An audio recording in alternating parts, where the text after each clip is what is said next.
আমরা এবার শিখব সিএসও কিভাবে তার অ্যাসেসমেন্টটা কমপ্লিট করতে পারে। সরাসরি সিস্টেমে চলে যাচ্ছি এবং সিএসওর যে ইউজার আইডি এবং পাসওয়ার্ড আছে সেটা দিয়ে আমরা লগ ইন করছি। লগ ইন করলাম, পারফরমেন্স অ্যাপ্রাইজালে ক্লিক করলাম, মাই টিম অ্যাজ সিএসওতে ক্লিক করলাম।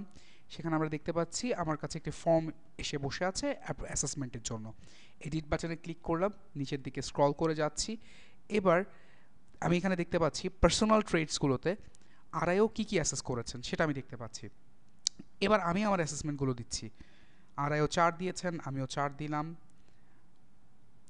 আরআইও 4 দিয়েছেন, সেখানে আমি 3 দিলাম রিলায়েবিলিটিতে।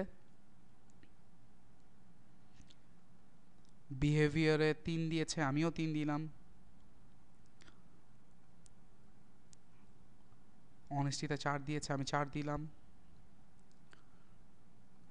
পাংচুয়ালিটিতে 4 দিয়েছে, আমি 2 দিলাম। সিএসও যেহেতু আমি ডেভিয়েশন করছি, আমি নট গুড লিখে দিলাম, একটা কমেন্টস দিয়ে দিলাম। ওকে বাটনে ক্লিক করছি। সেম এভাবে আমি মার্কিংগুলো করে যাচ্ছি, আরআইওর মতো করেই বেশিরভাগ মার্কিংগুলো করছি। 3-এর জায়গায় এখানে আমি 2 দিলাম। কোঅপারেটিভ অ্যাটিটিউডে আমি 4-এ 3 দিলাম। 3 দিলাম, 4 দিচ্ছি,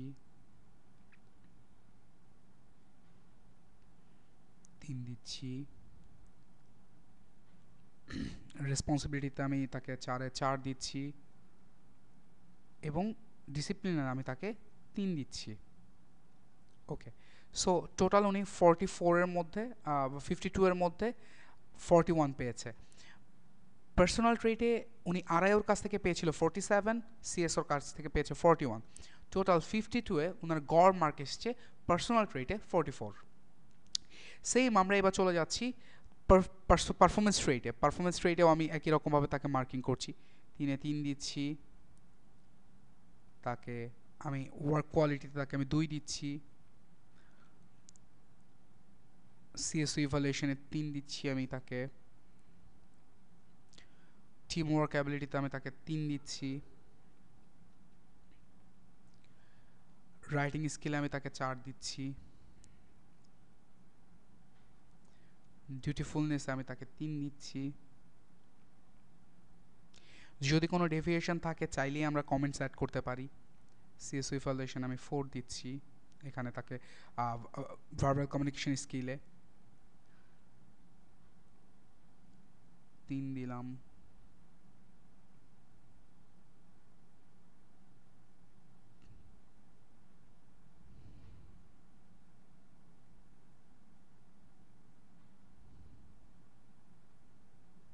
সুপারভাইজিং স্কিলে তাকে আমি 4 দিলাম।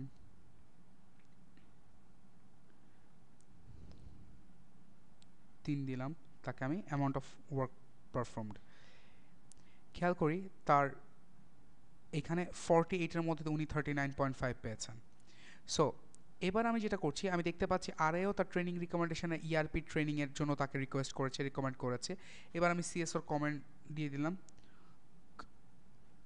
Not bad, comment type good দিলাম। এবং সিএসওর যদি কোনো ট্রেনিং রিকমেন্ডেশন দেওয়ার ইচ্ছে থাকে, মানে হচ্ছে সিএসও চান যে এই ওআরইউ কোনো ট্রেনিং করুক, তাহলে সেটাও আমরা এখান থেকে দিতে পারি। যেমন আমরা উপরে দেখেছি আরআইও চেয়েছে তার একটা ট্রেনিং, বাট আমি এখানে as a CSO assistant engineer introduction course second part, এটা আমি তাকে সাজেস্ট করতে পারি অ্যাজ এ সিএসও। এবার ওকে বাটনে ক্লিক করলাম এবং খেয়াল করি তার টোটাল স্কোর, গড় স্কোর 83.5 এই মার্কটা এসছে। সো আমরা এখন সাবমিট বাটনে ক্লিক করব এবং সাবমিট বাটনে ক্লিক করার মাধ্যমে একজন ওআরইউর যে অ্যাসেসমেন্ট ফর্মটা সাবমিট করেছিল, আরআইও যে অ্যাসেসমেন্টটা করেছেন সেটার ফাইনাল প্রসেস সিএসও কমপ্লিট করলেন। যেহেতু তার মার্ক 83.5 এসছে, সো তার প্রসেসটা এখানে কমপ্লিট হয়েছে। যেহেতু তার এগেইনস্টে কোনো রিভিউ কমিটির কোনো সুযোগ নেই, কারণ হচ্ছে তার কোনো ব্যাড বা অ্যাডভার্স কমেন্ট নেই। Thank you. এভাবে আমরা একজন এমপ্লয়ির এক্সিস্টিং এসিআর প্র্যাকটিস অনুযায়ী এমপ্লয়ীদের পারফরমেন্স অ্যাপ্রেজাল